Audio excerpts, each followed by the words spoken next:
கடைசியாக இப்போ கூட அவர்கிட்ட பேச்சுவார்த்தைலாம் நடத்துனாங்க. எனக்கு இந்த தொகுதி தான் வேணும், அதுதான் வேணும்னு சொல்லிட்டு இருந்தால் இந்த தொகுதி இருக்குது எல்லாம் பார்த்துக்கணும்னு சொல்லி விட்டாங்க.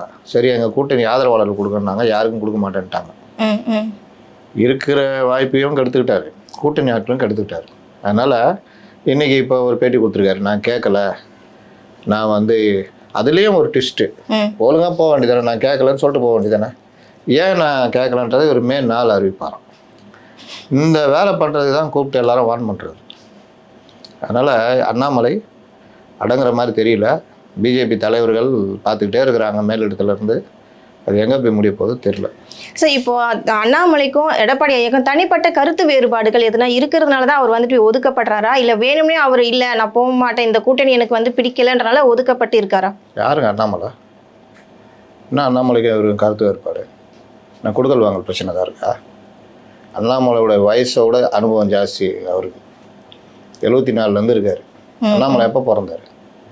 82 என்னமோ.